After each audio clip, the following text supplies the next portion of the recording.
സിദ്ധു വീട്ടിൽ വന്നപ്പോൾ ബാല പഠിക്കുമായിരുന്നു. അവൻ അവളെ ശല്യം ചെയ്യാൻ നിൽക്കാതെ ഫ്രഷായി റൂമിൽ ചെന്ന് ഫോണിൽ നോക്കിക്കിടന്നു. കുറച്ചു കഴിഞ്ഞ് ബാല വന്ന് അവനെ ആഹാരം കഴിക്കാൻ വിളിച്ചു. രണ്ടാളും ഒന്നിച്ചിരുന്ന് ആഹാരം കഴിച്ചു. നിന്റെ കൂടെ വൈകുന്നേരം വന്നത് അനിയുടെ അനിയത്തിയാണോ? സിദ്ധു ബാലയോട് ചോദിച്ചു. അതെ, ബാല പറഞ്ഞു. നിങ്ങൾ തമ്മിൽ എങ്ങനെ പരിചയം?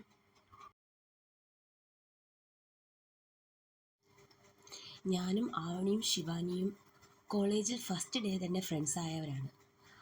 അവൾ തൻ്റെ ഫ്രണ്ട്സായ 2 പേരെക്കുറിച്ച് ഒരുപാട് സംസാരിച്ചു സിദ്ധുവിനോട്. അവൻ അവളുടെ സംസാരം ഒരുപാട് ഇഷ്ടമായി. ഒരു കൊച്ചുകുട്ടി എന്ന പോലെ അവൾ പറയുന്നതെല്ലാം അവൻ കേട്ടിരുന്നു. പിന്നീടുള്ള ദിവസങ്ങൾ വലിയ പ്രത്യേകതകൾ ഒന്നും തന്നെ ഇല്ലാതെ കടന്നുപോയി.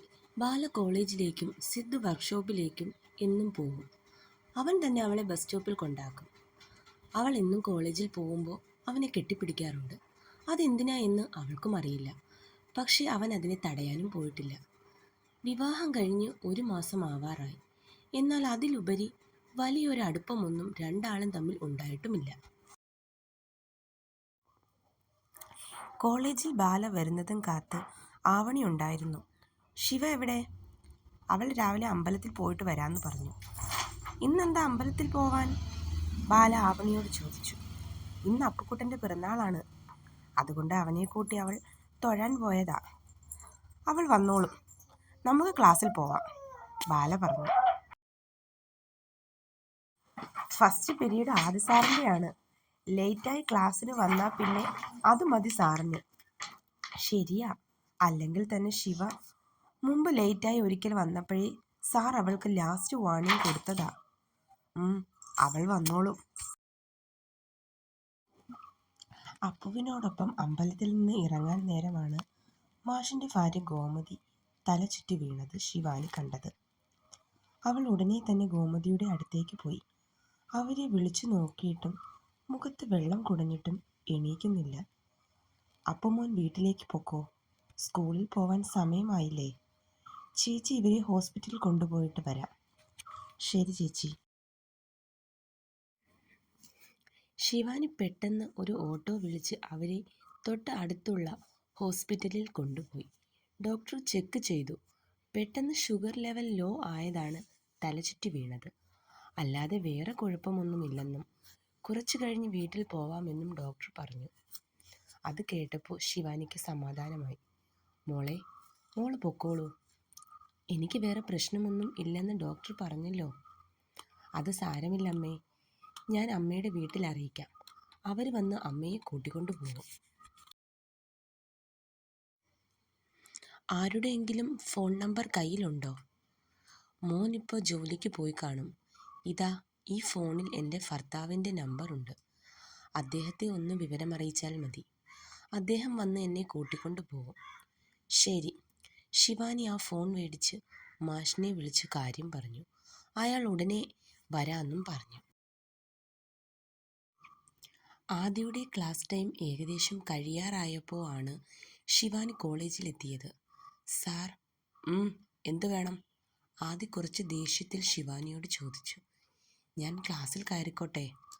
അവൾ അല്പം മടിച്ചാണ് ചോദിച്ചത്. ഓഹോ, ക്ലാസ്സിന് കയറാൻ വന്ന സമയമാണോ ഇപ്പോൾ? എന്താ ഇയാൾക്ക് ഇപ്പോഴാണോ കോളേജുള്ള കാര്യം ഓർമ്മ വന്നത്? നോക്ക് ശിവാനി, തന്നോട് ഞാൻ ഇതിനു മുമ്പും പറഞ്ഞിട്ടുണ്ട് എൻ്റെ ക്ലാസ്സിൽ ലേറ്റായി വരരുത് എന്ന്. എന്നിട്ടും ഇന്ന് താൻ ലേറ്റായി വന്നു. അതുകൊണ്ട് ഇന്ന് എൻ്റെ ക്ലാസ്സിൽ താൻ ഇരിക്കേണ്ട. അവിടെ പുറത്ത് തന്നെ നിന്നോ. സാർ പ്ലീസ്, എനിക്ക് പറയാനുള്ളത്. No excuses. അത് ഒരു അലർച്ചയായിരുന്നു. അവൾ പിന്നെ ഒന്നും മിണ്ടിയില്ല. ക്ലാസ് മുഴുവൻ ആദിയുടെ ശബ്ദത്തിൽ ഒന്ന് വിറച്ചു. ശിവാനി പുറത്ത് തന്നെ നിന്നു. അവൾക്ക് വല്ലാത്ത സങ്കടം തോന്നി. ആദി ക്ലാസ് കഴിഞ്ഞ് പുറത്തു വന്നപ്പോൾ ശിവാനി അവിടെ തന്നെ നിൽപ്പുണ്ടായിരുന്നു. അവനൊന്ന് അവളെ നോക്കിയിട്ട് ഉടനെ സ്റ്റാഫ് റൂമിലേക്ക് പോയി. ശിവാനി ക്ലാസ്സിലേക്ക് കയറി. അവളുടെ കരഞ്ഞ മുഖം കണ്ടപ്പോൾ ആവണിക്കും ബാലയ്ക്കും ശരിക്കും വിഷമം തോന്നി. കൂടെ തന്നെ ശാലിനി എണ്ണീച്ചു വന്ന് അവളെ കുത്തി നോവിക്കാൻ വേണ്ടി എന്തൊക്കെയോ പറഞ്ഞു. ശിവാനി ഒന്നും മിണ്ടിയില്ല. അവസാനം ബാലയും ആവണിയും ശാലിനിയും തമ്മിൽ വഴക്കായി. ഒന്നും രണ്ടും പറഞ്ഞ് ഇങ്ങനെ വഴക്ക് കൂടുന്നത് ഇവർക്ക് പതിവാണ്. ബാലയും ആവണിയും ശിവയോട് ലേറ്റായി വന്നത് എന്താന്ന് ചോദിച്ചില്ല. ഉച്ചയ്ക്ക് ചോദിക്കാമെന്ന് കരുതി. അങ്ങനെ ഉച്ചയ്ക്ക് മൂന്നാളും ഫുഡ് കഴിക്കുമ്പോൾ ശിവാനി അമ്പലത്തിൽ വെച്ചുണ്ടായ കാര്യങ്ങളെല്ലാം അവരോട് പറഞ്ഞു. നിനക്കവരെ മുൻപരിചയമുണ്ടോ ശിവ? ബാല ചോദിച്ചു. ഇല്ലടി, എനിക്കറിയില്ല. പക്ഷെ നിന്റെ കല്യാണ ദിവസം അവർ ആ ഓഡിറ്റോറിയത്തിൽ ഉണ്ടായിരുന്നു. ആണോ? അവരെ ഞാൻ അവിടെ കണ്ടിരുന്നു. നീ അവരുടെ പേര് ചോദിച്ചില്ലേ? ആവണി ചോദിച്ചു. ഇല്ല, ഞാനൊന്നും ചോദിച്ചില്ല.